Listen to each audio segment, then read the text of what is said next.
We're going live. Yeah, I'll start this week.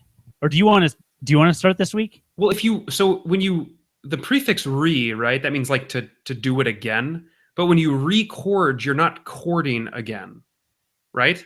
What if you have 20 feet of microphone cable just lying on your lap? What is that? What does that Why do you need that much microphone? That seems like far too much microphone cable. Like There's more a than lot of any.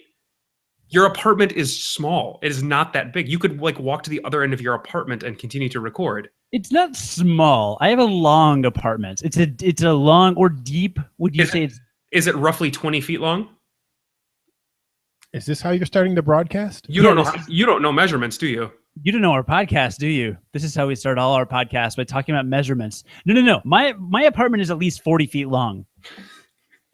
Why is that funny to you? I don't know. It was just the way you said. It was just the way you said it. It was funny. It was funny to me. See, how long is our apartment? It's at least 40 feet long. She said so long. It's so long. So she may have been saying goodbye to me forever. It's hard to know. But I think she was answering the question. Maybe. Or she may have just been pleased. Hey, we've got a guest. We do have a guest. Like a guest that's sitting here in one of our apartments. It's not mine. Hint.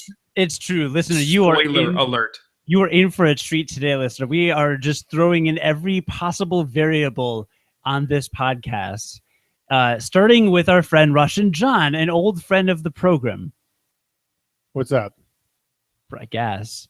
So, yes. And you just decided to install like $30,000 worth of recording equipment in your apartment. Yeah. So a lot of things are going on. A lot of things are going on right now, like I said. So I guess, but all right.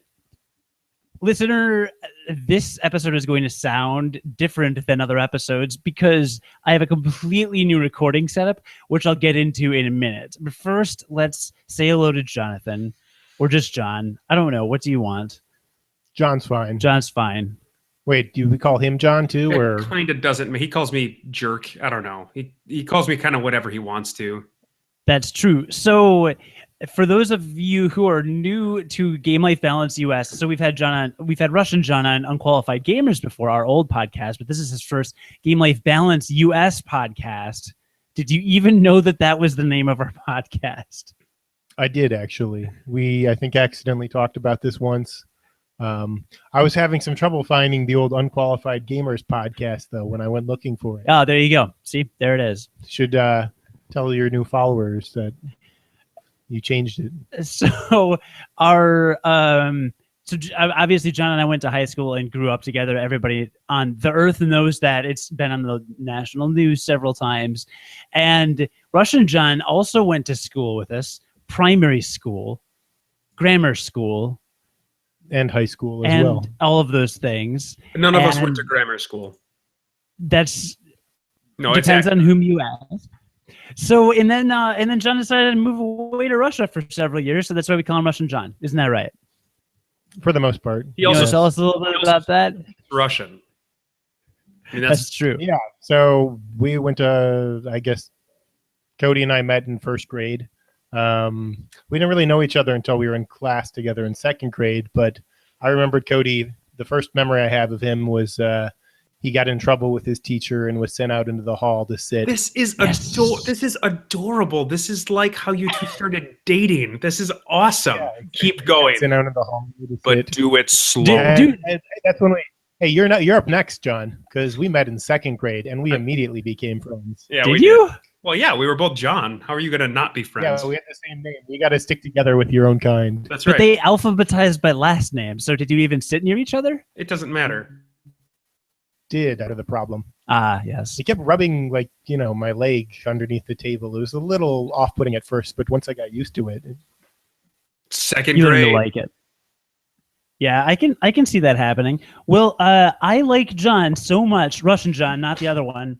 He gave me the aviator headphones. I'm actually giving Russian Jon a door prize for being on this podcast and this is unprecedented. This has never happened before. because we usually our guests join us from afar. I am going to gift Jon a HP printer.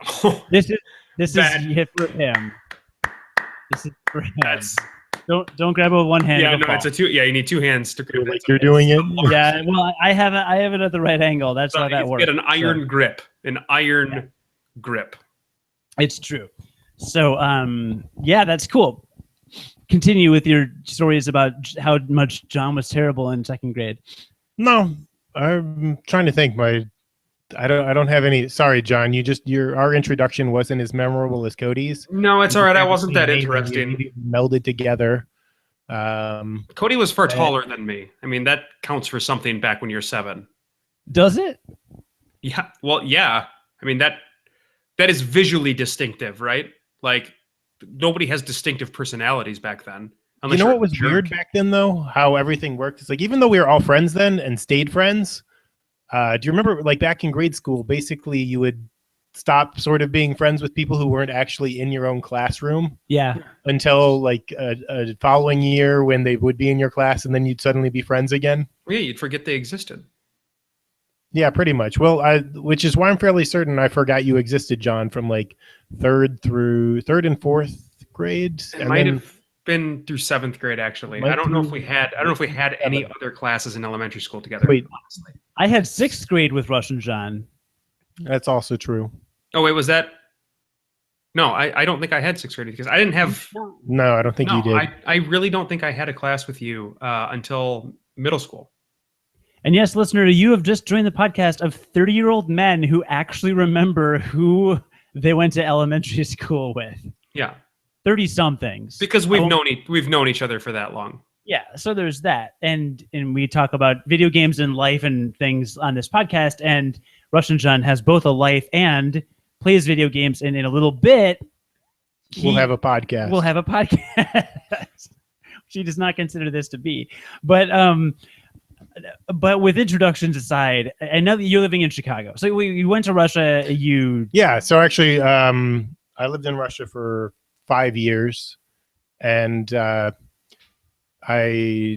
first year there, I didn't play like any video games. But then after that, I came back for a summer and actually came to visit you, American Jon. And Minnesota was all right. Introduced me to a little game called Bastion. That game's so good. And that game was amazing. And I remember sitting at your apartment, or your house actually, and playing it for probably like an hour or two. And then I left to go to Russia. And then you bought it. And you were like, "Oh, why don't you just get it on your computer on Steam?" And I remember asking you, "Well, what's Steam?" Did you really not know what Steam was at that time? Wow. Dude, the first episode of Unqualified Gamers 4 years ago is when you told me about Steam. I didn't know Steam. I mean, I guess I knew what it was, but I hadn't used it until we started podcasting. So yes. I cannot imagine life without Steam at this point, considering it's the only video game platform that I really have. So, well, I introduced you to Final Fantasy 2 or Final Fantasy 4 in real life, but Final Fantasy 2 back in grade school, and then I got you hooked on. But you in turn ruined the life of me and the lives of me and Russian Jon and me. You ruined the lives of both Russian Jon and me. In turn, by exposing us to Steam. Your headphones working okay? You good there? I think so. Jon, do you have anything nice to say? I just I can't believe that, because Steam has been around, I want to say, for like 7 years now. It's 6 or 7 years. So like, and granted, the first year or two, it was kind of an illegitimate platform. Like, it didn't work that well, but it has since, like, after that, it was the only way to play PC games. So connection's bad. Hold on, we're having our first technical difficulty of the night. If you can imagine, the Aviator headphones. Yeah, no, those are better now. So we're going to talk about equipment in a minute, because it's a zinger today. But you were saying you learned about Steam, and then we all know what happened to your wallet. Yeah, so Steam actually worked a little bit differently in Russia. It was cheaper. A lot of people I didn't have a Russian credit card, and when I was living there, internet company assumed that I was a Russian and was buying things in Russia, so they wanted to charge me in rubles. And anytime I try using my American credit card, it wouldn't accept it, and I would get into arguments with like their sales support people online. And what eventually happened is, for probably about the first year there, one of my Russian friends let me use his credit card to buy games there, and until I was able to get my own. Another thing it turned out was that games, I found out over probably that year that like every game you could get on Steam in the US was a lot cheaper than what it would cost here in the US. So like, for example, I think the most recent example I can think of is, say, like XCOM 2. It was $60 new here, and in Russian rubles it was I think it first went on sale for 1,600 or 1,500 rubles. Now it's 2,000.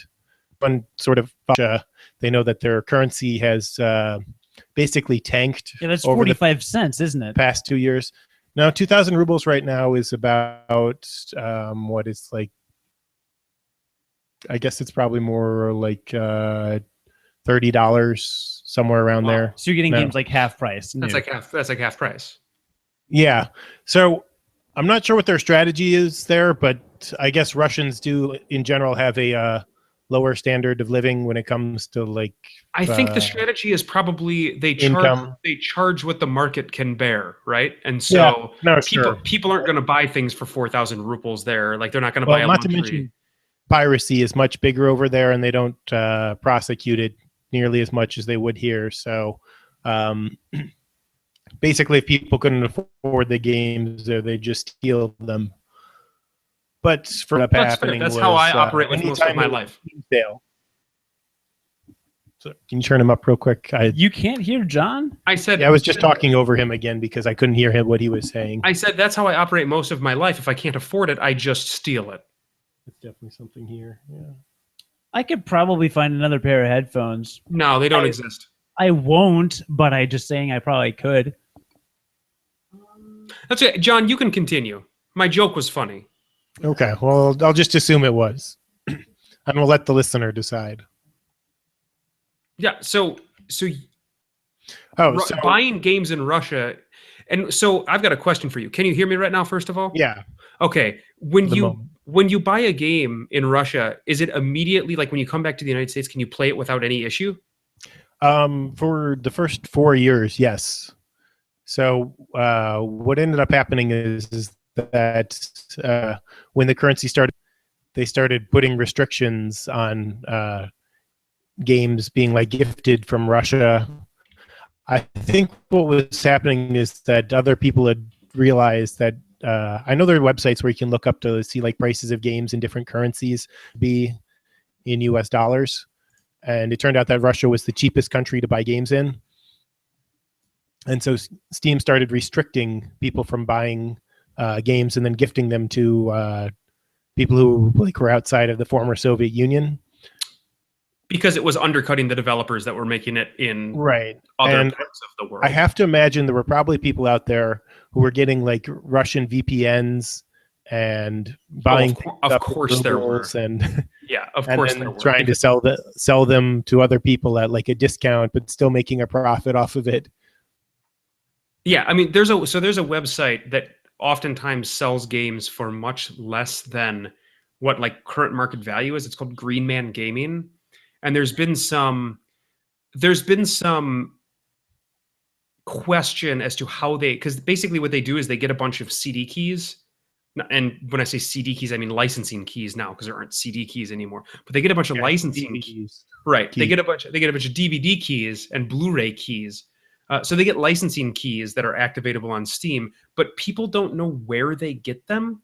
But you can then buy the keys for, like, say a game comes out for $60. Sometimes Green Man Gaming, for some reason, will have it for like $45 US.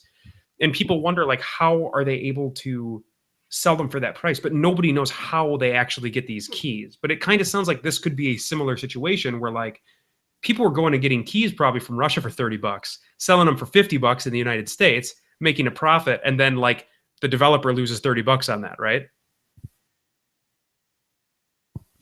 Would you say you could buy it, John? Would you say you could buy it for a song? I know you love saying that you can buy things for a song. I'm just imagining you over there in Minnesota, just sitting there talking about how much you can buy things for a song. That's what I imagine. That's what I imagine when I imagine you right now. Do you know what that means? It's your favorite thing to say. It's your favorite thing you've ever said in your life. You've literally never even. I don't even think you say other things. Do you know what it means? Like, it doesn't matter. It doesn't matter. No. Yeah, I know. It's fine. I don't. Tell me. No, I don't. You don't. Well, I've made a fashion upgrade. Yeah, I know. Can you hear? And now? I can hear American Jon now. That's better. It's so much better. That's better. Yeah, can we just make it? I'm not Russian Jon, but you're American Jon. Just saying, you're Americo-centric. Don't we have actual attitude? You're very Americo-centric. Jon. Don't we have actual things to talk about?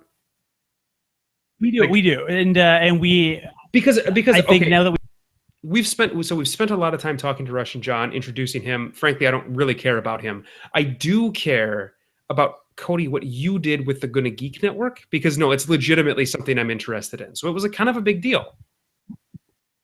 You could say there's legitimately life stuff. It's a segment intro, and then I go and post and I edit it. However, if the listener is just checking this out on YouTube, they're not only picking up all the lag connection and Jon's connection, but also no produced intros and no produced segment bits or anything like that. So it's just like total garbage.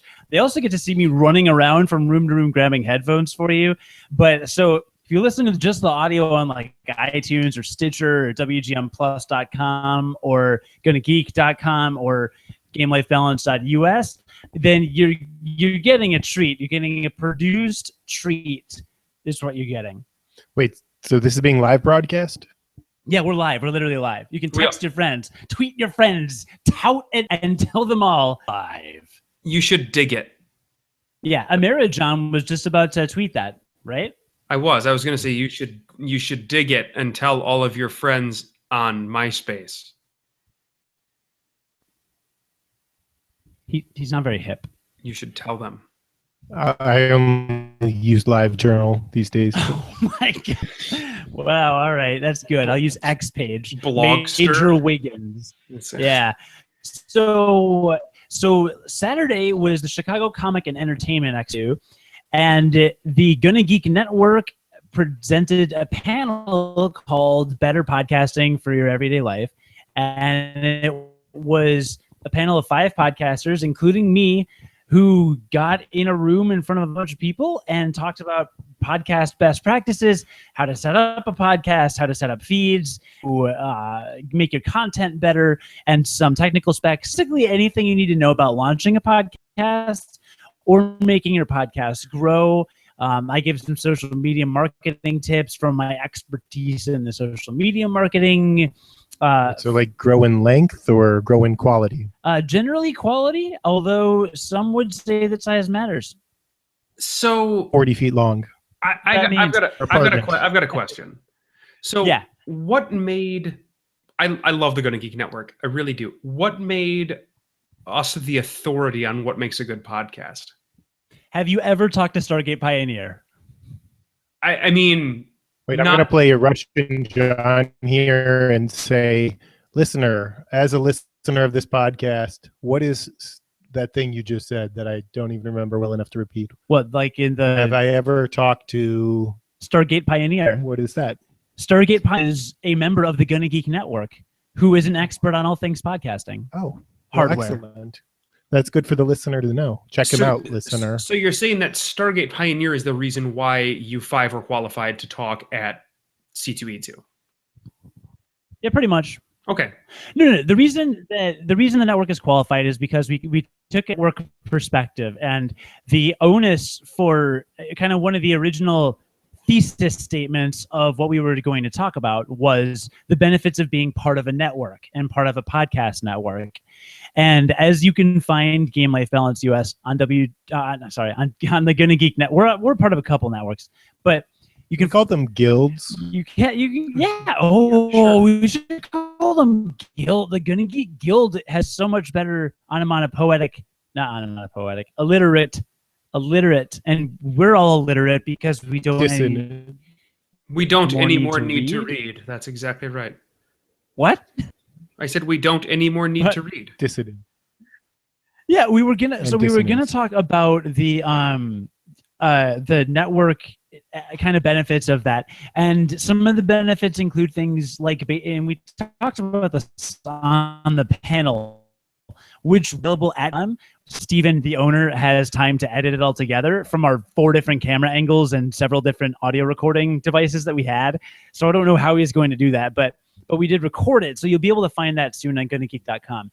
And things like you have support. So let's say I really want to do an episode of Game Life, and AmeriJon, you decide to have a kid again. Game Life Balance US. Why US? Because we're the American. It says at the marquee banner at the. We'll get to that. We'll get. Just saying, this is very American centric. When are you going to host Game Life Balance Russia? Is what I want to know. We do need to extend our brand. That wouldn't take much. I don't think we could call it balance though in that case. That's fine. Some of the benefit is basically, let's say AmeriJon, you decide to have another kid, and Russian Jon decides to go back to Russia, and I want to do an podcast with. I can hit up any of the members of the GonnaGeek Network, and I'll know that I have a reliable professional podcaster who has good equipment, is going to sound good, knows how to run the recording on their end, knows basically all the basics, and has the technical setup to be on par with what I am doing. And also they're used to podcasting, they're used to being on a mic, they're used to being talent, and we can collaborate that way. So I have appeared on All Things Good and Nerdy several times, which is a podcast member of the GonnaGeek Network. We actually bizarrely have not had any GonnaGeek Network members on Unqualified Gamers or Game Life Balance US. So that's because not a lot of them are really big into gaming, but a few have offered in the past. Well, that's not entirely true. You have the host of Game Life Balance Russia on. That's true. I have the host of Game Life pending membership in GonnaGeek Network. So things like that, network benefits. Also, and this ties into the technical issues that I've been kind of alluding, well, basically talking about this whole episode. So Friday, I realized this week that we were going to have Russian Jon on the podcast.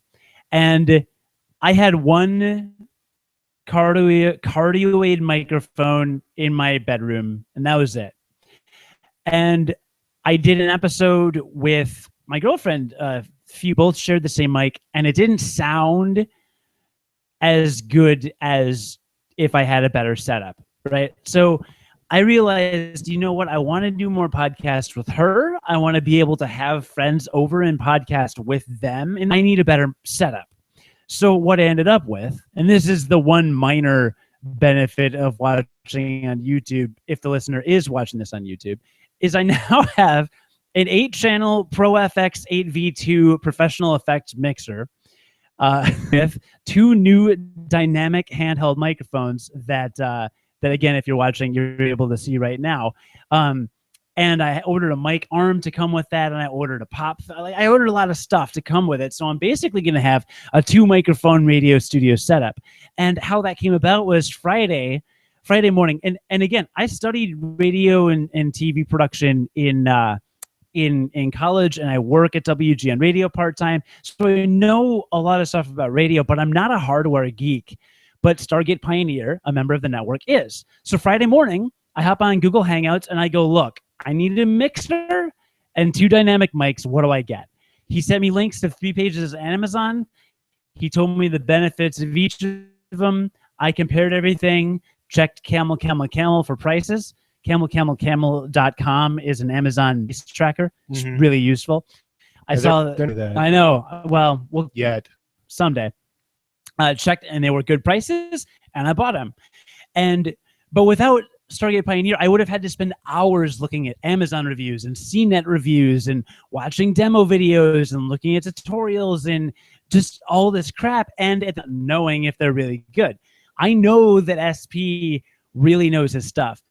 We recorded so after our panel at C2E2, I brought the GonnaGeek Network members that were in town for this. I brought them over to the WGN radio studio to record a post-show podcast. And when we sat down to record the podcast, Stargate Pioneer looks at the microphones and he goes, "Oh, record with." So it's the one literally in the radio studio at WGN. So like clearly he's a big podcast hardware guy, which is awesome. So I can trust him. I know him, and it'll sound consistent on the network because pretty much everyone on the network is following his recommendations. To find out what his real credentials are someday. He hosts a lot of podcasts on the GonnaGeek Network. Then you can find out more about him and the other shows at GonnaGeek.com. But but anyway, so Jonathan, AmeriJon, to get back to your original question, in a nutshell, we're qualified because we're able to talk about it from the perspective of benefits of being part of a network, also that we've been doing it for a while, and just if you put a reasonable amount of effort into something for long enough, you end up having experience, whether you're good at it or not. Like, we don't have 500,000 listeners a week to gain yet, but I've played around with different advertising models. You and I have both marketed the show different ways. We've done some networking, and we have experiences that we can give people. So that's why we have the credentials and by 5 people on the GonnaGeek Network in having a whole lot of people talking, and that was just me rambling for a very long time. But that was the panel at C2E2, and it was really cool. The room was packed. Over 100 people were in the room, and we had a bunch of questions. They knew what they were doing there. They knew what they were doing there. It was really highly interactive, and it was super fun. And we were all pretty much blown away by the participation and by like the positivity and everything. And it was cool. Honestly, John, people were asking who've made it, and we did wish you were there. Not you, Russia, but America. People often wonder, where is America? Where is America, John? So I'm wondering if you can do me a favor. And I'm being serious when I ask you this. I'm wondering if you can power cycle your router. Because your connection is quite bad. And I know I know it is your connection because I just tested mine. Why do you know it's my connection? Because I just tested mine. So it's going to be hard to have what I'm trying to say is it's going to be very hard to have a dialogue. How do I know that you tested yours? It would be very hard to have a dialogue with the amount of cutting out that I'm getting with you right now. So I think it would be a good idea to do that before we move forward. Well, in our chat, in our live chat, Sir Oldcastle says John's connection is clean as hell. Wait, which John? It's clean as hell. Your video is really laggy. Have you tried power cycling your router lately? It's not my video. Are you sure? I'm certain.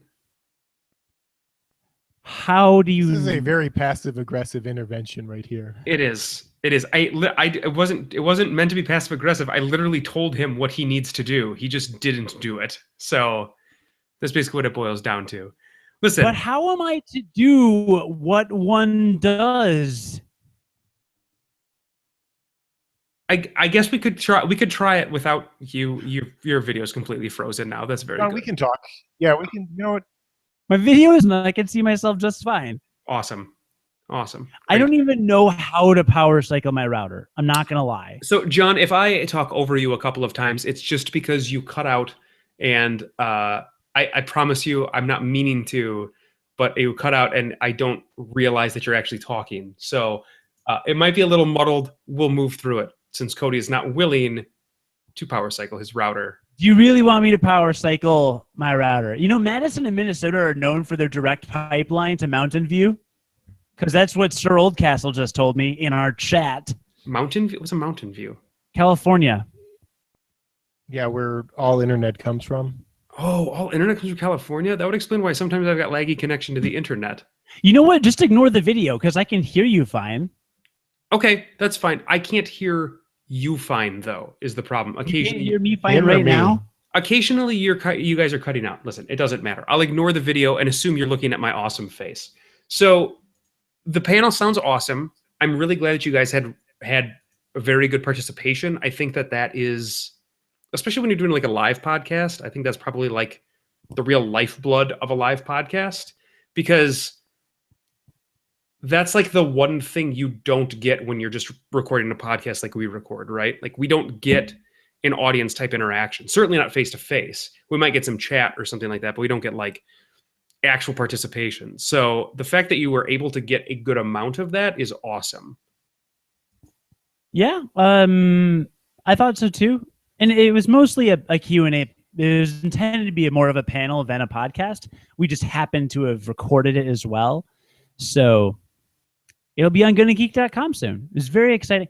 And I met in person many members of the network, and they were really fun in person because we're all just geeks. And we all went to Lou Malnati's and had deep dish pizza. And Russian Jon even came and had fun, actually. Came for the pizza. Obviously. He came for the pizza. Of course. You paid it. Yeah.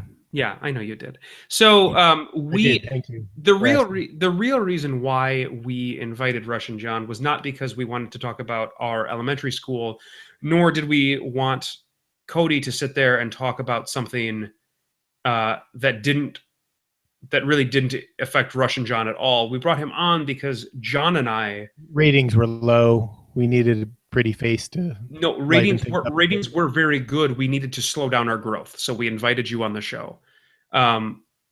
You and I played the same video game, which is a rarity on this podcast because Cody doesn't play video games anymore, and when he does, he plays mods for Final Fantasy VI. I'm playing Twilight Princess right now. Twilight Those are Princess his big HD. games. It's only a 10-year-old game. His number one game last year was a Civilization 5 mod. That was his number one game. No, it wasn't. My number two game. His number 0 game was a Civilization mod. My number one game was Metal Gear Solid 5. My number 2 was the Civ 5 mod. I do appreciate 80 hours. I do appreciate over 200. Somebody being on this show that I can talk to about an actual video game. So you and I played a game called Darkest Dungeon. So wait, Jon, what kind of game are you about to go right now? I'm gonna go full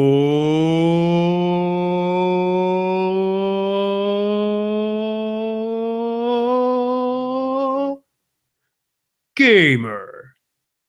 You ready for something really cool? Check this out. You're about to go full gamer.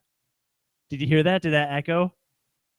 No, it didn't at all. Full gamer. Hold on. Nope. How do I Still make didn't. this? Still working on some of those technical details. Hold on.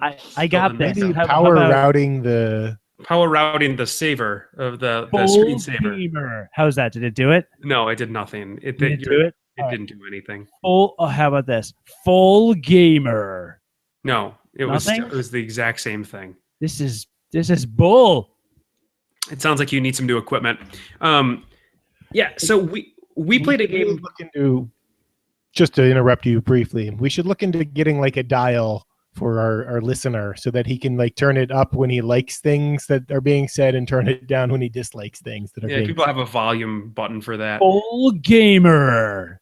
No, Did it work? It didn't. No, it didn't. But I'm sure that when you go back and listen to the recording, it's going to sound awful. I'm sure. Darkest Dungeon. Darkest Dungeon. You and I played a lot of a game called Darkest Dungeon, and I'm really excited to actually talk about it because I have a lot to say about it. Because I have a lot that I really like, and then I have some things that are so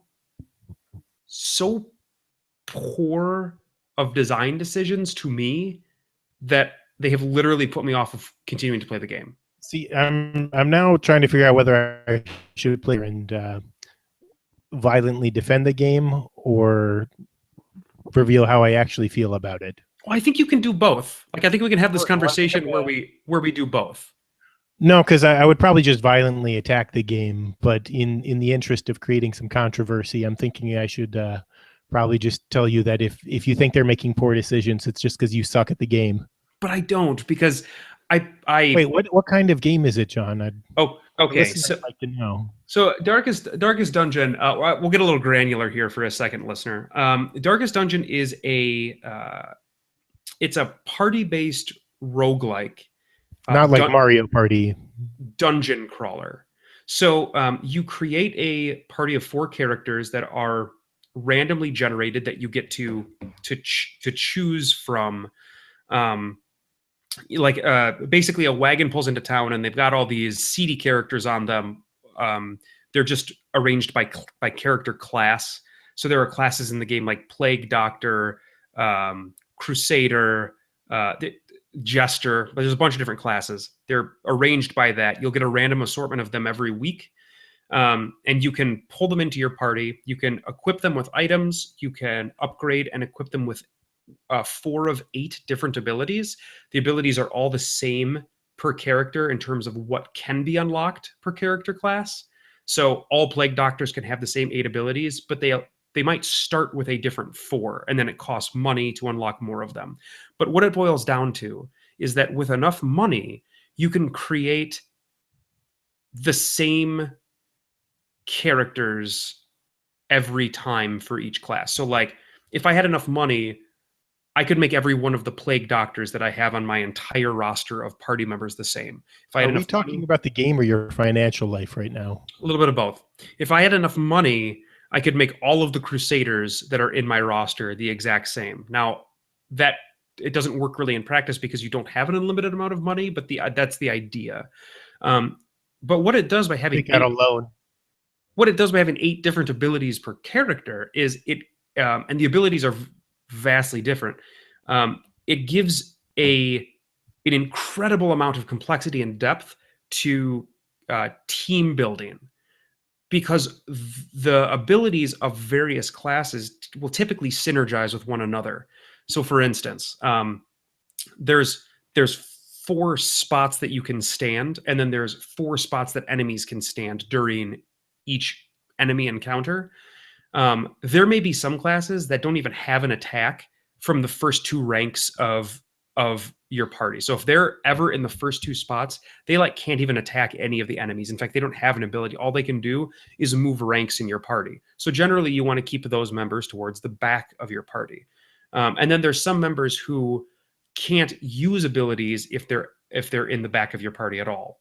And then those members typically need to be in the front of your party. All right, you're already sounding a little too nice about this, Jon. I'm just going to cut you off for a moment, maybe for a long moment, to say that in theory, this does all sound great and interesting, and it does play out that way for the first few hours of the game. And I know we talked about this briefly when you were just getting into it, but the main thing for me is that after the novelty of all of that wears off, it becomes incredibly tedious. And like how you were saying, you can, work with customizing your parties. Basically you can, but at the same time, if you don't have someone who could heal in your party, you're basically screwed. You can never go without, what is it, like the priest or the guy in the dark priest or whatever they call him. It's been a while. The occultist. Yeah, the occultist. When you need a berserker, because berserker's OP, it gives 2 stunts per turn, right? Okay. He doesn't have a very good hit rate though. His accuracy is pretty low. I agree. So I agree with you in the basic setup of your party structure. So when you're very first starting to play this game, and the game you played this game in early access. I did. It actually didn't change a whole lot. For the purpose of this podcast, because I'm a professional, I went back and actually played the final product. Sure. And I'd heard that the game was actually, even before I played it in early access, it was actually a better game because it was the caps on the amount of gold you could get were higher, and they didn't make it just so ridiculously challenging and frustrating. So, okay, but back to your point that you just said a couple of minutes ago. You said that you basically can't venture into the dungeon without a healer. And when I very first started playing the game, I agree with you. I couldn't successfully. So the way this game works is it goes in a series of weeks, and you can spend all the time you want at the start of the week outfitting your party. Some of your guys there's a mechanic called stress in the game, and if your characters get too stressed out, they can snap, they can go insane, which they can like maybe start attacking other party members. They become paranoid, and Yeah, and then that can manifest itself in these long-lasting negative traits that they get at the end of the dungeon crawl that you go through, and then these traits can stay with them and negatively affect them into future dungeons, and those are unique per character and are randomly generated. So like that is something completely out of your control that makes your characters different, is working with these, and there are positive traits too. So it's working with these positive and negative traits and figuring out if that character is even viable anymore, because some of the traits are so negative that it might not even be worth keeping that party member around anymore. Well, you can cure the negative traits, but they usually ends up costing a lot of money. Exactly. Sometimes I would just have them sit out until I had acquired enough money for them to actually get back into action. And for me, when I played it, I wasn't nearly that nice. I just got rid of them typically when they had traits that were so expensive that I didn't want to treat them, because there's always new people coming. Mm-hmm. Always. So you just throw out your friends. Yeah, I would just throw out my friends. That's generally how I operate. They start getting too uppity and we're having trouble at work, so you just got rid of them. Well, this is a capitalist society that I'm living in here. And so there's always going to be new millennials that are coming in that are willing to work for peanuts, really. So really, this is actually just a commentary on current American society. But back to your point. So when I first started playing the game, I agree. I couldn't make it through a single week, because at the end of the week, you go into the dungeon. Could not make it a single week without bringing a healer. There's 2 classes really that can heal other party members well. But then I did some reading about party structure in the game, because by reading he means cheating. This isn't really a game to me that is life requires. So I just talked about The Witness last week, and The Witness is a game where you want to go in without knowing anything about that game. This game to me is a lot like, to be honest, to me it's a lot like Pokemon, because you have 14 different character classes that are they all have different abilities that all work together. And did I mention that to you? Because I actually wrote a review of the game on Steam where I compared it to Pokemon. No, and I did not read your review either. That was November. That was literally what I thought, though, when I was playing this game. I promise you, I didn't read your review. Didn't know you even thought that. But yes. Wait, so both of you were named Jon, and both of you compared it to Pokemon? Yes. What? But we've never been in the same place at the same time, so figure that out. Interesting. Yeah. So because you're creating a party and you get to like pick the abilities just like in Pokemon, and because there are so many different combinations, like it's pretty staggering in terms of like what you can actually make, what kind of party you can actually make. And so, but the thing is all the mechanics are laid out in front of you pretty much immediately. So there's not really anything to spoil. And even if you create the perfect party, if you don't execute perfectly, like when you're going through the dungeon, you can still get killed. You can still get wiped, regardless of whether your party is like a tested, tried and true, awesome party.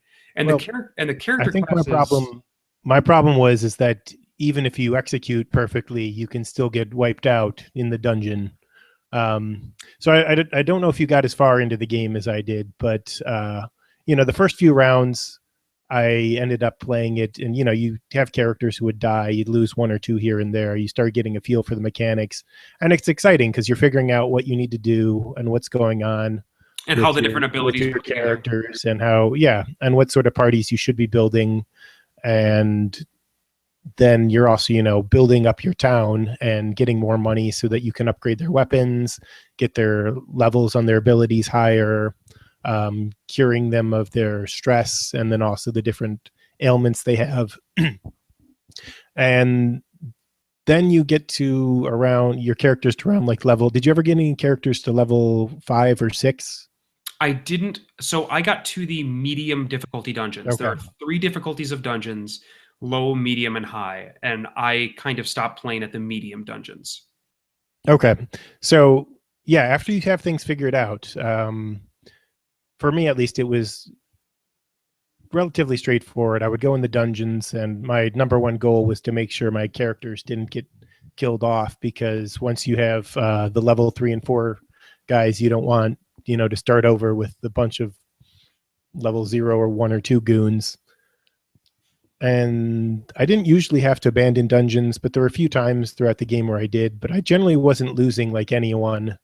About, once I'd figured out the mechanics and was sort of midway through the game. But once you get to the harder level dungeons and have to start fighting bosses, without having looked at what kind of strategies you need for some of the bosses, and there are, some fairly specific strategies that you need. I recall this is actually when I quit playing the game. There was one boss that I'd fought, and I ended up beating him. He killed one of my party members, but I was on my way to another one and was fighting some slimes. And for those of you who don't know, these were the large slimes that would every turn would generate 2 or 3 more slimes. And so I had, a party of 4 members. And since I wasn't able to one-hit the slimes, because this was like my first or second experience in the higher level dungeons, my character, I didn't have enough money to, have everything maxed out for my character so that their weapons were hitting as hard as they could, and they had all the abilities they needed. And I didn't know that at the time, because, the transition from the medium level, the easy to the medium level dungeons wasn't so high that, you'd be absolutely overwhelmed by everything. You had to be careful still. But by the time you got to the hard level ones, and I got to these slimes, they basically just kept attacking me, and I would, would take a hit from 2 of my characters to kill one. And at the same time, there were 4 or 5 of them. And so each time I killed one in 2 hits, they'd regenerate 1 back, and then the others would attack me. So I could, kill 2 slimes maximum per round, only they would immediately regenerate those 2 slimes and then still have like 2 or 3 attacks left. And I ended up going over like 20 rounds in this battle until all my characters died, and I couldn't run away either. And it was at that point where I had to stop. I had to cut myself off. You kill 1 and 2 would take its place? Pretty much. Like the oligarchy. Just like that. So I had kind of a similar, well, no. My experience with quitting the game was different than that. So I finished up basically you have like 8 bosses you have to kill on the easy difficulty, and then you have to kill the same 8 bosses on the normal difficulty, and then you have to kill the same 8 bosses on the hardest difficulty, and then you can go to the darkest dungeon. Is that pretty accurate? From what I never got to the darkest dungeon, but that sounds like Bravely Default. Yeah, so you have to get. I don't know, because I never beat that game either. I did. So I got through all 8 bosses at the lowest difficulty, and I was having a lot of fun with that. Like Jon was saying, I was experimenting with all sorts of different party members and party compositions. Like I would have, and I ended up getting towards the end. I ended up making party combinations that didn't have any healers in them, and actually did just fine, because a lot of the character classes have self-heals that you can use. And so if you have 3 character classes with self-heals, generally you can still make it through dungeons without anybody dying. A lot of the character classes have selfies? Selfies, yes, they do. Selfie sticks? No selfie sticks. That would be ridiculous. Oh. So I was finding a selfie banner, though. I was playing with some really interesting, fun combinations that I was really enjoying. My big problem, though, and here is like I think I would have kept playing, except that I got to, I didn't beat all 8 bosses. I think I had 1 or 2 left before like all of the medium bosses and dungeons would open up. And I got to the point where I needed to fight the last 2 bosses at the lowest level difficulty. And all of my characters were at level 3. I have 21 characters. All 21 characters were at level 3 because I had been using them all, moving them around. And so I go to fight these 2 bosses, and I go to go into the first level of one, and I try to bring one of these level 3 characters.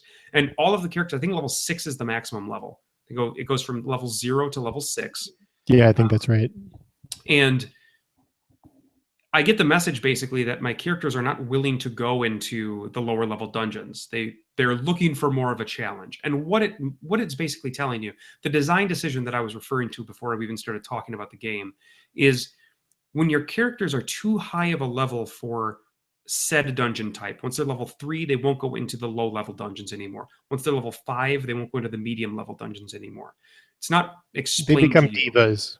It's pretty not, much. yeah, right. It's not explained to you at all. And so I had spent all of this time like leveling up this vast assortment of characters. And I had like 2 characters that were still able to go into the lowest level dungeons. And I couldn't create a 4-member party to go complete the final 2 bosses to then move on to the medium level bosses. Because all of my characters were leveled up to level 3. Well, you So- could have killed off your characters and So I would have started had- with some lower level ones. Right. I would have had to ditch some characters just to go back, get new characters, and then go into those low level dungeons. And how long would you say that takes to do that? That probably takes a good like 2-3 hours to Maybe even more. off of your time. Maybe like 4 to get multiple characters up to level 3.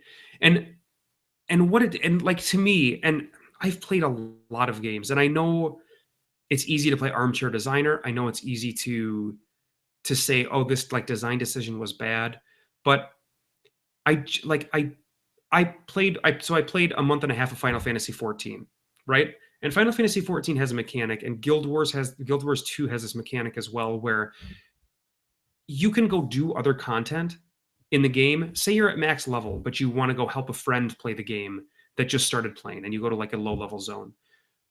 It will scale your level down. So your character may be level 60, but it scales your level all the way down to the level that you're supposed to be at for that content, to make that content continue to be challenging. It's a super easy solution to this problem of over-leveling stuff.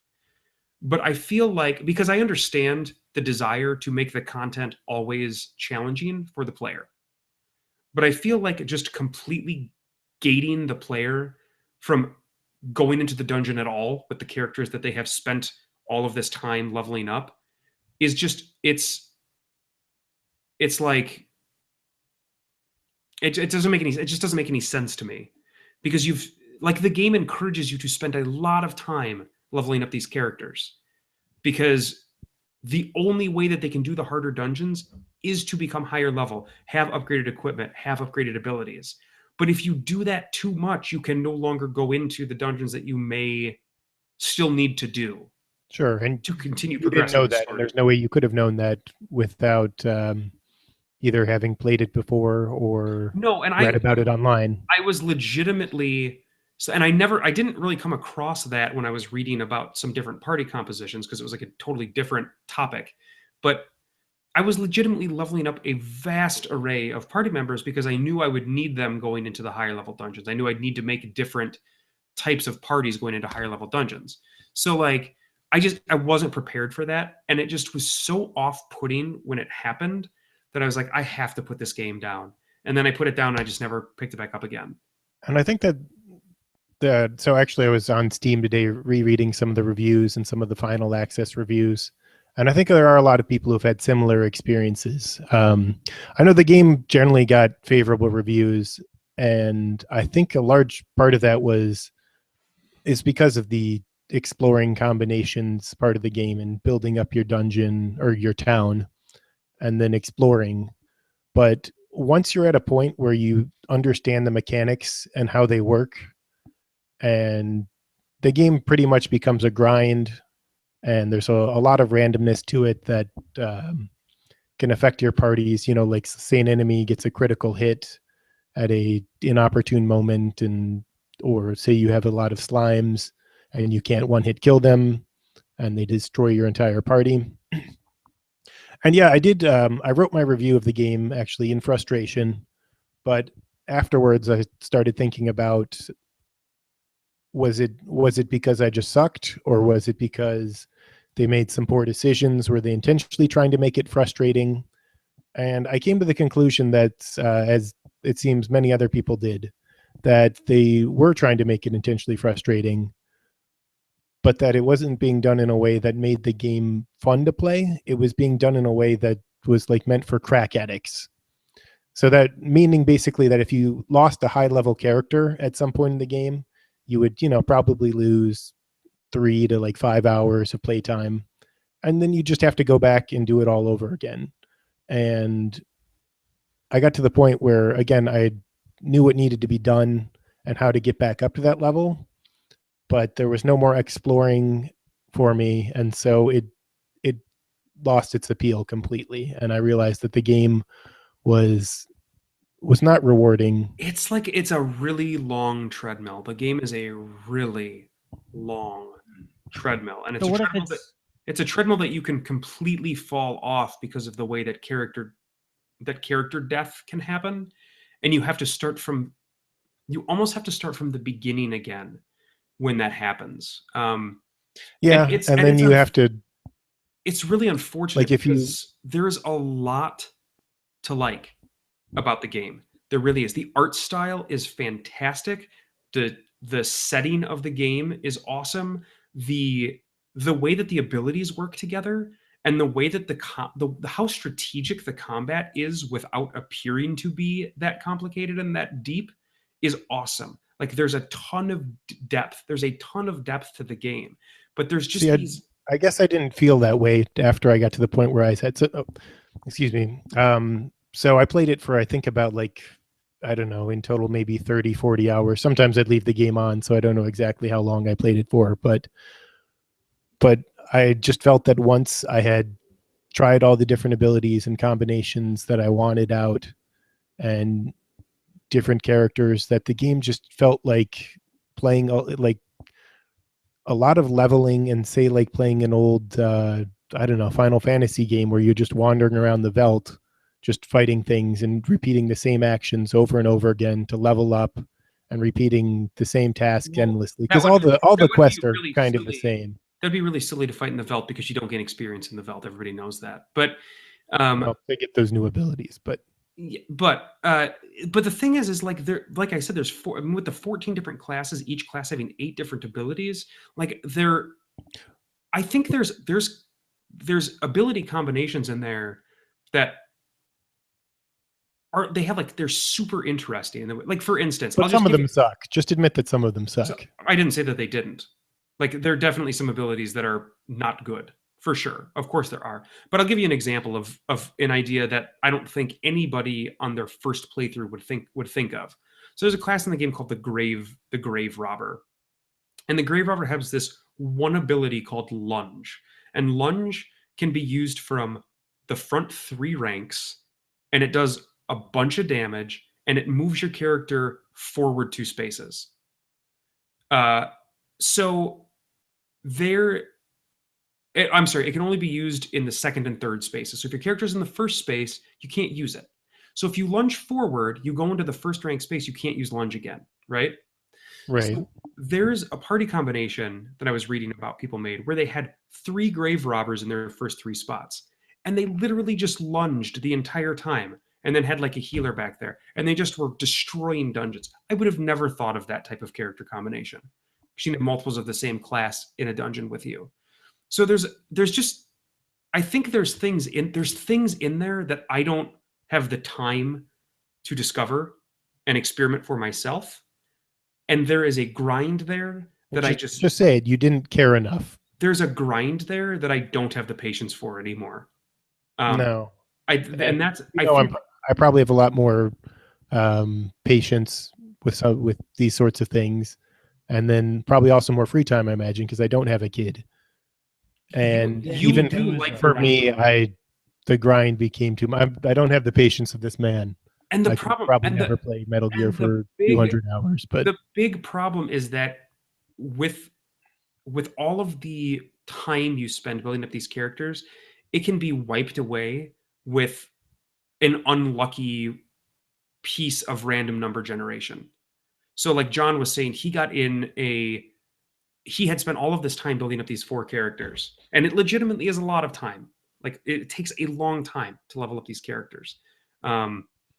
He got into a situation. I like the way you're narrating this. It sounds like you're telling the school principal about the problems I'm having, and where he was just in some awful random battle that came up out of nowhere, literally wiped his whole party, erased tens of hours of, God, you're awful. You're a terrible person. Just erased like a 10 hours worth of time that he had played the game. And like, I You can't. don't wish that on anyone. No way. All right, Absolutely so not. we have Maybe some Cody. questions from the audience. How would you compare Darkest Dungeon to Wizardry? Is this on? Hello. Yeah, you're on. All right. Hot. Your mic is hot. Thank you. My mic is hot. How would you compare this game to Wizardry Forsaken Land? If it's similar to other wizardry games where it's a party and then you fight like a single enemy at a time, a big difference here would be you're fighting groups. Like you always fight a group of enemies at a time, and there's more interaction between your character's abilities than there was in wizardry. But I think in wizardry, if you had like a total party kill, you did start that game over again, right? So I think that in that respect, it's kind of similar. There's a little more persistence in Darkest Dungeon because you're building up a village that unlocks like permanent upgrades for your characters. So there's a little bit more persistence between playthroughs of the game. I personally wouldn't compare the two, but that's probably because I've never actually played wizardry. It's probably a good reason not to compare them. That is generally a good reason. Also, Jonathan, America, did you suggest all of these improvements, Mr. Armchair Developer, to the developer? No, and I wouldn't do that. Because I would never make the assumption that I know better than somebody. But if you know better than them, then why wouldn't you tell them you know better than them? Hold on. Time for me to act as the parent who's talking to the principal.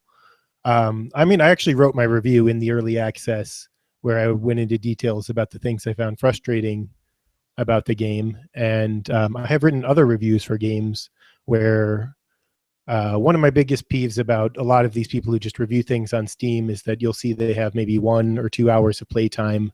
And it's quite clear that they never really get in to like the middle part of the game or to the end of the game. And a lot of like developers, I don't know if it's because they're developers or programmers or what, and they're doing a lot of like repetitive mindless tasks, but there are a lot of games where I feel that just sort of fizzle out like halfway or 3/4 of the way through, and it's just clear they've run out of ideas, but they persisted in making the game longer, long after it's stopped being fun or enjoyable to play.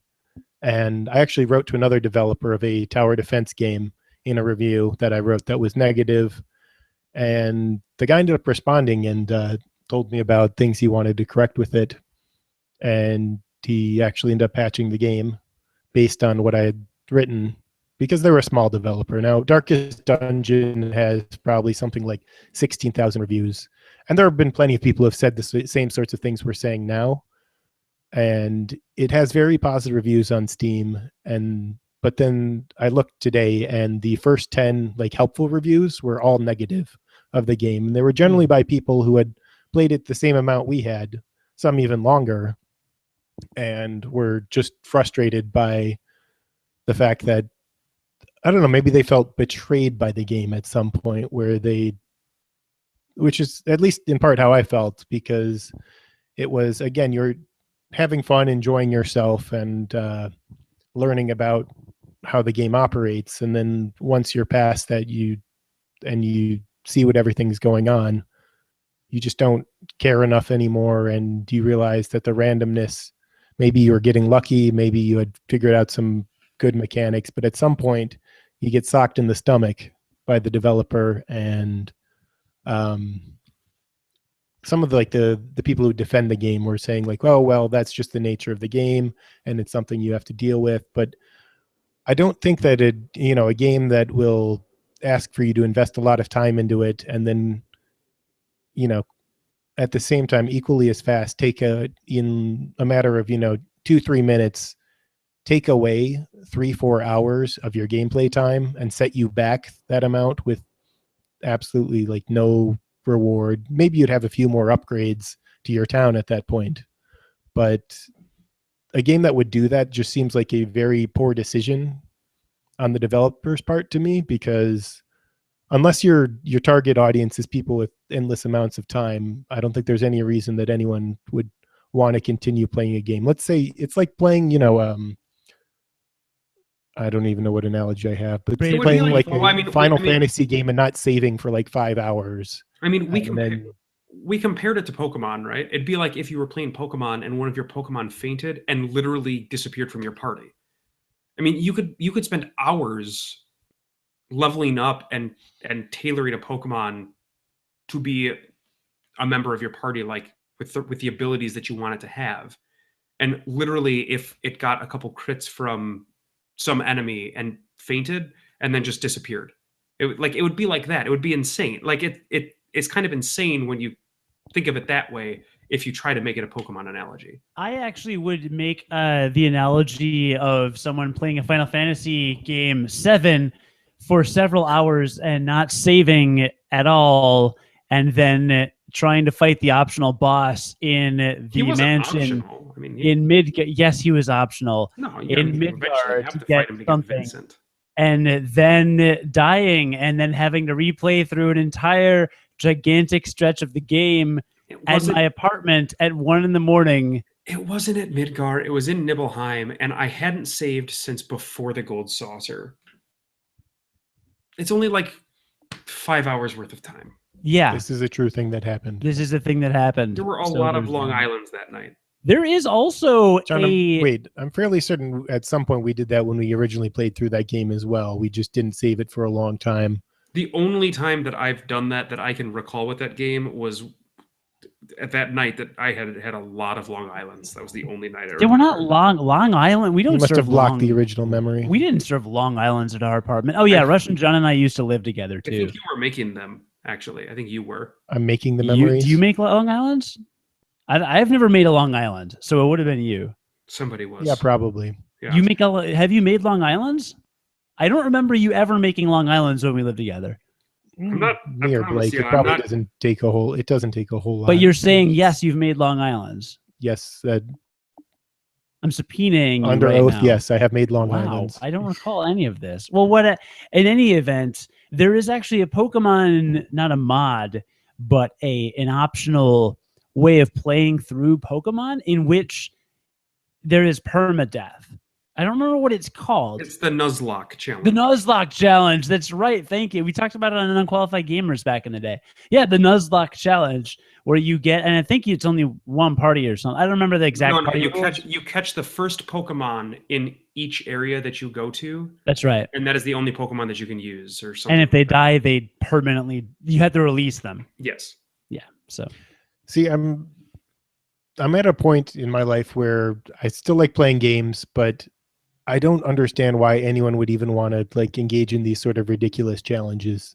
To me, it almost feels like you're, and as you both know, I'm somewhat a self-loathing video gamer when I do play games because they're enjoyable. They're a good way to kill time, I guess. But at the same time, afterwards, I feel like I'm a little dog who's just been jumping through a lot of endless hoops. And at the end of the jumps, I don't really have much to show for it.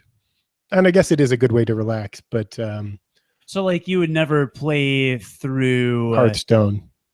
Don't never touching that game. Don't start with me. So you would never play through a Smash Tour multiple times, hoping that a Metroid appears and steals your abilities, so then you can get your abilities back, so that you unlock a trophy in Super Smash Brothers for Wii U. Poor analogy, because we were playing that game socially. And talking about the Zodiac Killer. I was pretending Ted Cruz. I think that's it. That's the one. Yeah. I think to bring it all around and wrap it up, I think that Jon and I are pretty much in a good amount of agreement in that the real turnoff of this game is the possibility of losing an incredible amount of progress with things being out of your control. Things that you don't have control over, and losing hours and hours and hours of progress. I feel like is the biggest detriment to this game for me to continue to play it.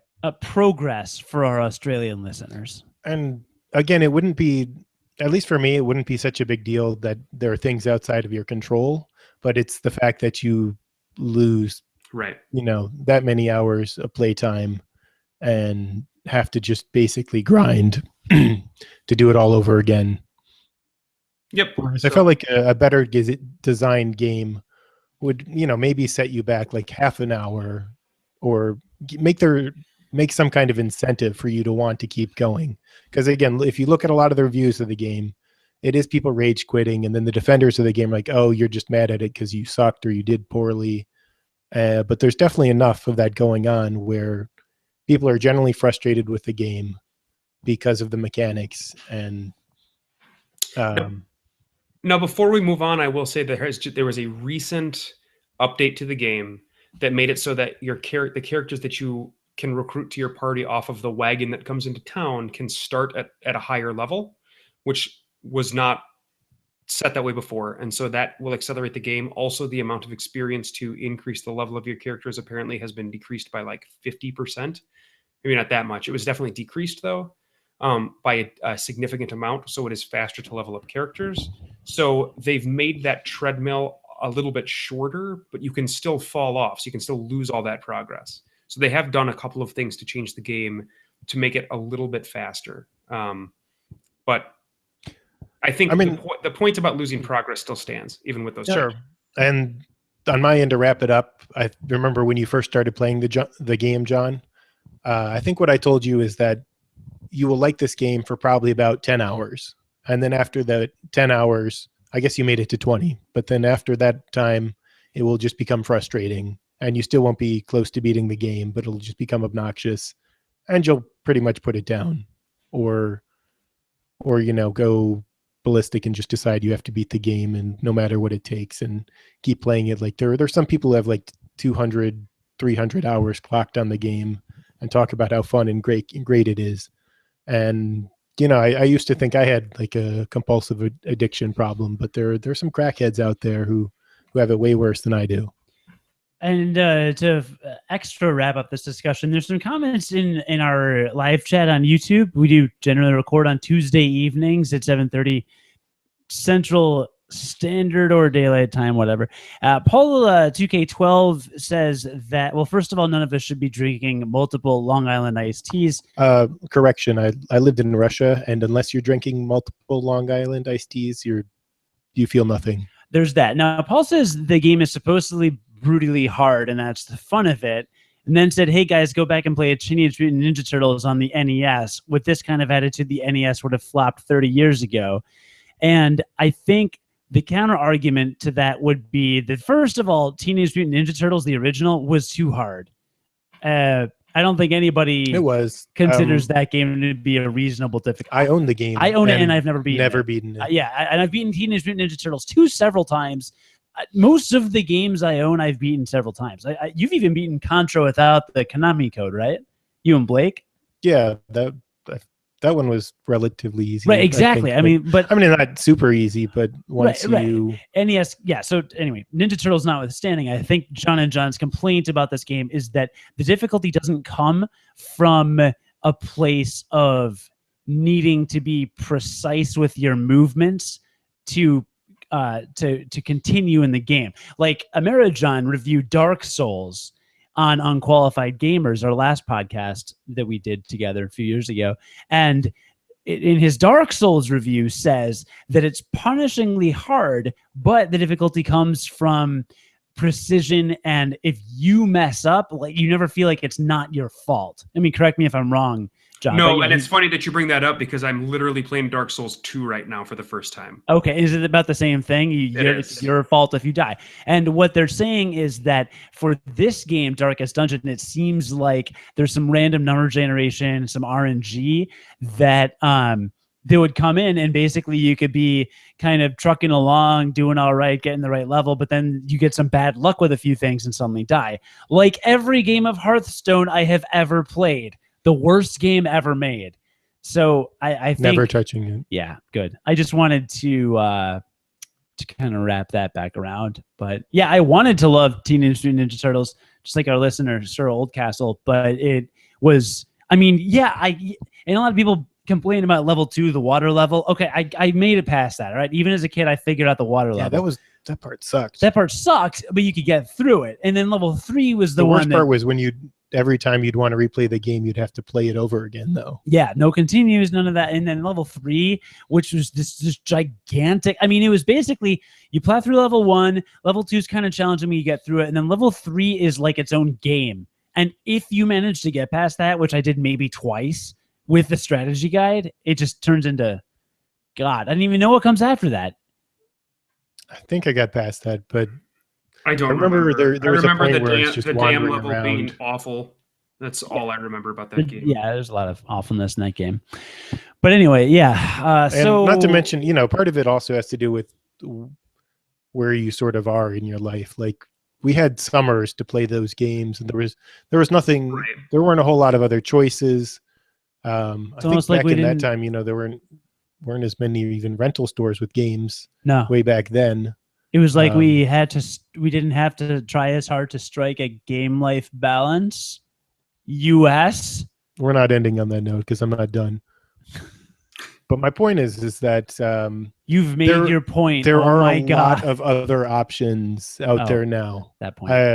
As I mentioned at the beginning of this podcast, living in Russia and having incredibly cheap Steam games led me to go on a binge buying spree. And so playing Darkest Dungeon and losing, 3 to 5 hours of time in that, I thought, well, I could, go back and try and finish this, but I've got the game pretty much figured out. I know what I have to do. I didn't die because of my own fault. And there's, really nothing new to experience. Like I probably hit like the 3/4 mark through the game. And it was literally just going to be grinding from there on out until you get to the end boss and probably die a few more times and grind a few more times. And I know I was probably going to have to invest not just another, 3 to 5 hours getting my characters back up to that level, but in order to beat it would probably need another, 10 hours, which would have just been doing the exact same thing over and over again. And I can imagine one of our listeners making a comment about how that's all tower defenses, but those games are fun. Listener, you suck. Except for Paul. He's cool.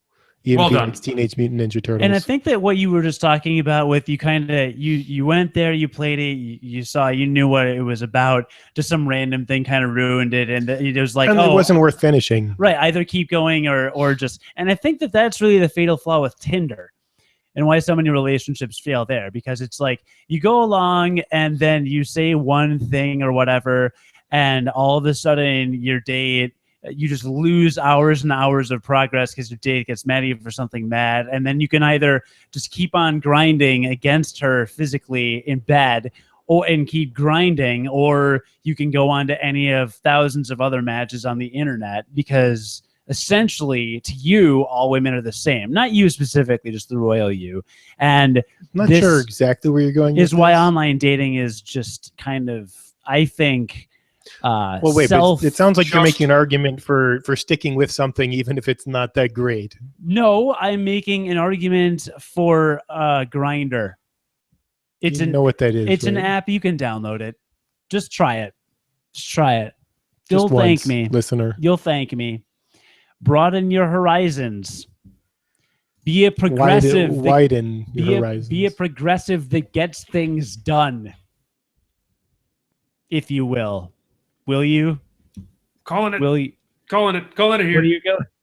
Calling it. We're done. We're not. Well, I hope you're still recording because we have to do our little GonnaGeek deals. I know. I'm there. I'm ready for it. We'll do it if you're all ready for it. Okay. Well, I was ready for it until I then clicked on the wrong link. Okay. You know what? You should tell me about the GonnaGeek Network, of which is a podcast network we're a member of at GonnaGeek.com. Tell us about some other podcasts on the GonnaGeek Network. I will. So, as Cody said, they were just at the C2E2 panel last Friday, and that will be going up, right? It's not up yet, but that audio will be going up from that. Yeah, there's a couple of video clips on the website if you go there right. At GonnaGeek.com, but the full will be available at some point. Right. Not available yet, but be looking for that because I'm sure it's going to be awesome. On Legends of S.H.I.E.L.D. this week, the Legends of S.H.I.E.L.D. agents Haley, Lauren, and Stargate Pioneer discuss the Agents of S.H.I.E.L.D. Mid-season 3 premiere episode, Bouncing Back. The trio also continue the Legends of S.H.I.E.L.D. giveaway of the Marvel Deadpool Collector's Core Crate. talk about the upcoming Good and Geek podcast host convention at the C2E2 panel. Obviously, it's already done now. Run down the weekly Marvel news, respond to listener feedback, and interact with live Chatwing viewer chat comments. Oh, yeah. Listen, I just need to interject that to make sure. What are you guys doing to make sure the listener doesn't just, as soon as you say, oh, by the way, now we're going to tell you about these other podcasts, You're so that they don't obsessed just with marketing. disappear. Yeah, have you ever and listened stop to it? Do you listen to podcasts? listening Do you listen to at all. podcasts? Yes, I basically stopped listening at the Do very you end. listen to podcasts? Yes. Well, I don't stop listening at the very end, and lots of other people don't stop listening at the very end. Get And, excited about it. Man. and then Legends of S.H.I.E.L.D. on Game Life Balance US. Wait, you ate the you can't US promote version. last week's episode of our podcast. No, but it's the next one down the list. Skip it and go to Tyrion's Landing. On Tyrion's Landing. In the latest episode of Tyrion's Landing, Jeannie and Nikki discuss their theories of what the first full Game of Thrones trailer means. And is there a new one now? Did they just do the second full-length trailer? They've at least done one full-length trailer now for the new season. I think I heard one where they were playing Chris Isaac's Wicked Games, or that could have been a fan trailer. You guys have no idea what I'm talking about. They did a trailer to Revis Caught in the Rain. That's the one I'm aware of. I was caught in the rain, wasting my time in the ground. You better stop, otherwise I'm going to start singing Chris Isaac. No, sing Chris Isaac. Do it. I dare you. I double dog dare you. See, now we gave the listener a reason to stay. Continue. And you're about to give them a reason to leave. All right, well, those are a couple podcasts on the GonnaGeek Network. Stargate Pioneer on the cast of Legends of S.H.I.E.L.D., which was the first one Jon just promoted. And there's lots of other really geeky podcasts. And they're all awesome. We're glad you're still here, listeners. They really are. And yeah, you should also check out, outside of our network, you should check out Game Life Balance Australia if you've not yet. They've done 2 episodes, and they are hilarious, and I like them. They're like Australian versions of us, only better. What, did I unplug you? You're fine. I don't know. You're done. You're turned on. Oh, I guess I just can't hear out of the headphones anymore. Oh, did I unplug your headphones? This is what happens. So, Jay, Jon, thank you for joining us on this episode. Thank you, Jon. We should play the same game sometime again. That's good because I never get that opportunity with Cody because he'll never play anything that I tell him to play. So. Yeah, no, I'll play Twilight Princess HD some more. I'm going to go play that right now. You have another guest you could have. I'm going to make Russian Jon watch me. I'm not going to have Blake back on. You should He beat it in a week, and I'm mad at him because he beat it in a week. Who has time to beat a game like that? Who has time to beat Twilight Princess in a week? You should play The Witness. I want to talk I'll play The Witness. That's on my list. But once it goes on somebody. sale in Russian Steam, I'll probably get it. But I want to talk to somebody about that game. All right, that's fine. Anyway, and listener, thanks for putting up with, along with my new podcast setup, the 2 new mics that I got. I'm having some issues mounting them on things. So Russian Jon and I actually held our mics like game show hosts this entire episode. But hopefully it'll sound all right. And anyway, at this point, I would like to thank you for listening to the Game Life Balance US Thank you, podcast, listener. the American edition of the Game Life Balance podcast. Please like, share, and subscribe if you enjoyed this episode. And please leave us a review if you really want to make our day, especially American Jon's day. I don't care where you review us. It can be iTunes. It can be wherever. You can find us on the GonnaGeek Network at GonnaGeek.com or on the official podcast network of Chicago's WGN Radio at WGNplus.com. Learn more about Game Life Balance, including contact information and links to our sister show in Australia at GameLifeBalance.us. It's our website, GameLifeBalance.us. It's a website. You put it in the website bar. It's a website. GameLifeBalance.us is a website. GameLifeBalance.us.com is not a website. It is not a website. GameLifeBalance.com is also not a website. GameLifeBalance.us, a website. very American-centric once again. GameLifeBalance.Australia, not a website. GameLifeBalanceAustralia.com is a website. Wait, yeah, that's a website. So anyway, American Jon, anything else you want to say to wrap up this this episode, American Jon? I think he's gone. American Jon has literally left the room. It's good. .com.